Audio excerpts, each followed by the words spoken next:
smart TV could be keeping a closer eye on you than you realize. The internet-connected television can fulfill your TV whims with just a voice command. But as the Daily Beast first reported, the TV could be recording your sensitive conversations too. Smart TVs don't just show videos anymore, they collect viewing data, app usage, search history, and ad interactions. In 2025, TVs are one of the biggest data gathering devices in the home. This affects what ads you see, how companies profile you, what gets shared with advertisers, and how your household behavior is tracked. The feds call smart TV technology a backdoor into your home. The CIA literally wrote the playbook for hacking smart TVs, but they were later published on WikiLeaks. The website TechCrunch says these kinds of attacks are rare, but they do happen. Most people accept the giant terms of service without reading a word. It's basically a contract saying the TV can watch you, not just the other way around. And the wild part? Every brand does it differently. Some hide the settings under 6 menus. Others don't let you opt out at all unless you disconnect the TV entirely. So today, we're ranking 5 smart TV ecosystems from the least privacy-friendly all the way to the one that actually protects you. Stay until the end because number 1 might surprise you, because brands won't tell you this, but you deserve to know. Let's start at the bottom with number 5. Amazon Fire TV. This includes Amazon's Fire TV streaming devices and the Fire TV Edition televisions made by brands like Insignia and Toshiba. Now, Amazon launched Fire TV back in 2014 as a direct competitor to Roku and Apple TV, but unlike those platforms, Amazon had something the others didn't: a massive retail ecosystem. From day one, Fire TV was designed to funnel you into Amazon's storefront. The entire interface is built around selling you things, recommending you things, and keeping you inside Amazon's world. And that philosophy extends to how Fire TV handles your data. By default, Fire TV tracks your viewing behavior, app usage, and interaction data all tied directly to your Amazon profile. That means what you watch on your TV can influence what products Amazon recommends to you, what ads follow you around the web, and how the company builds a profile of your household. You can disable some of this tracking, but it's buried. You'll need to dig through multiple menus: interest-based ads, voice activity, recommendations. Each one has its own toggle, and none of them are grouped together in a way that makes opting out simple. Then there's the home screen. Fire TV is extremely ad-forward. Sponsored rows dominate the interface. Half the screen is filled with content Amazon wants you to see, not necessarily what you're looking for. And if you use the voice remote, the microphone is always listening for the wake word. Voice data gets processed through Amazon's cloud. You can turn off some voice features, but the default assumption is that you're okay with it. Amazon's business model is built on knowing what you want before you know you want it. That's great for convenience if you're already deep in the Amazon ecosystem, but for privacy, it's not built with that as the priority. Number 4, Roku TV OS. This is the operating system built into millions of budget-friendly televisions from brands like TCL, Hisense, ON, and Sharp. Roku started in 2002 as a company focused on making streaming simple. They wanted to create a platform that anyone could use, regardless of technical skill. And they succeeded. Roku became the go-to choice for budget-conscious buyers who wanted streaming without the complexity. But here's the thing, Roku doesn't make money selling you the device. In fact, they often sell the hardware at a loss. So how do they stay profitable? Advertising and data collection. The big culprit here is something called ACR, automatic content recognition. On Roku, it's labeled Use Info from TV Inputs. When this setting is enabled, Roku scans everything that appears on your screen: streaming apps, cable boxes, gaming consoles, even DVDs. It tracks what you watch, how long you watch it, and uses that data to serve targeted ads and recommendations. ACR is turned on by default during setup. Most buyers click through without noticing. The good news? You can disable it. Go into Settings, then Privacy, then find the toggle for Use Info from TV Inputs. Turn it off, and you've just stopped the most invasive form of tracking on Roku. But even with ACR disabled, Roku still has one of the most ad-packed home screens in the industry. Sponsored content fills the interface. Roku feels like a mall where every hallway is sponsored. You're constantly being nudged toward content that someone paid to promote. In their 2024 financial reports, Roku openly stated that platform revenue, which includes advertising, now accounts for the majority of their income. The devices themselves, those are just the gateway to get you watching ads. Voice search on Roku is also processed in the cloud, which means your voice queries get sent to Roku's servers for analysis. Roku is affordable and simple to use, which is why it's so popular. But you're paying for that simplicity with your viewing data. Number 3, Samsung Tizen OS. Samsung's been making televisions since the late 60s, and they're one of the biggest electronics manufacturers in the world. In 2015, they decided to move away from using third-party operating systems and built their own Tizen OS. The reason? Total control. By owning the software, Samsung could control the user experience, the app ecosystem, and most importantly, the data pipeline. The main issue is something Samsung calls viewing information services, their version of ACR. During the initial setup process, this feature is enabled unless you specifically opt out. Most people don't. And once it's on, Samsung tracks what you watch across all inputs: streaming apps, cable, gaming consoles, Blu-ray players, everything. In 2015, Samsung made headlines when their privacy policy stated that voice recognition data could be shared with third parties. The backlash was immediate. People realized their TVs were listening. Samsung eventually clarified the policy, but the damage was done. The company had shown its hand. Data collection was a core part of the business model. To disable viewing information services today, you'll need to navigate to Settings, then Privacy, then find the toggle and turn it off. It's not impossible, but it's hidden just enough that most users never find it. Samsung also serves banner ads on the home screen, sponsored content rows, and recommendations from Samsung TV Plus, their free ad-supported streaming service. The interface is polished, but it's designed to keep you engaged with Samsung's ecosystem. If you use voice features like Bixby or Samsung's voice search, that data gets processed in the cloud. Voice analytics feed into Samsung's broader data collection efforts. Here's the thing, Samsung makes some of the best TV panels on the market. The picture quality is excellent, the hardware is premium, but out of the box, the privacy defaults are not friendly. You'll need to spend 10 to 15 minutes turning things off if you care about what's being collected. Let me pause for a second and clarify something important. The TV panel itself, the actual screen, doesn't track you.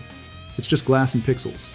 The tracking happens in the software layer. The operating system that connects to the internet serves apps and sends data back to the manufacturer. That's why a beautiful OLED display can still have serious privacy issues. The hardware is world-class, the software is the problem. If you only change one setting on your smart TV, make it this. Go into the privacy menu and turn off ACR. It's usually labeled something like Viewing Information Services, Live Plus, or Use Info from TV Inputs. This single switch stops most viewing data collection. Number 2, Google TV.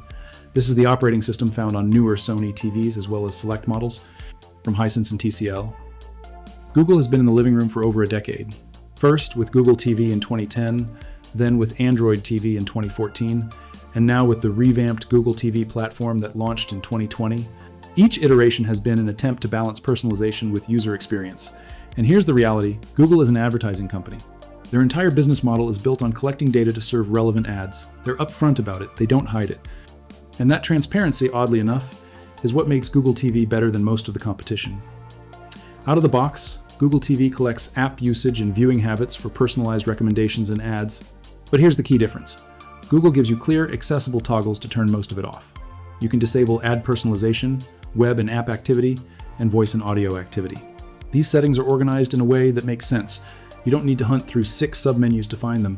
Google TV actually respects the idea that some users want control, and it gives you the tools to exercise that control. Google's approach to privacy has evolved over the years, especially after facing regulatory scrutiny in Europe with GDPR. They've been forced to make privacy settings more accessible, more transparent.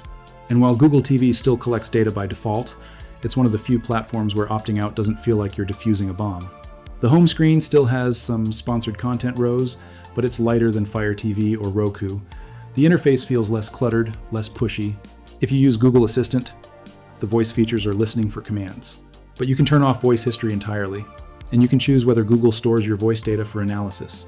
Think of Google TV like a car with a powerful engine safe, if you know where the controls are. It's not perfect. Google is still an advertising company, and that influences the platform. But compared to everything below it on this list, Google TV gives you significantly more transparency and control. If you know what you're doing and you're willing to spend 10 minutes adjusting settings, Google TV can be a solid middle ground. Number 1, a dumb TV panel paired with an Apple TV 4K or NVIDIA Shield. This is a television with no internet connection and no built-in apps, just a display combined with an external streaming box. This combination has the strongest privacy position by a mile, and here's why. The TV panel itself has no tracking because it's not connected to the internet. It's just a display. No data leaves the screen, no viewing habits get logged, no ACR scans what you're watching, and when you add an Apple TV 4K on top of that, you're using a streaming platform that doesn't rely on surveillance to make money. Apple launched the first Apple TV back in 2007. It was a hobby project for Steve Jobs. But over the years, it became clear that Apple's approach to the living room was fundamentally different from everyone else. They didn't need to sell your data because they were already making money selling premium hardware. Apple TV does not use ACR, it doesn't scan what you watch, it doesn't sell your viewing data to advertisers. Apple's business model is built on selling hardware premium devices at premium prices. They don't need to monetize your behavior the way TV manufacturers do. In 2021, Apple introduced app tracking transparency across all their devices, including Apple TV.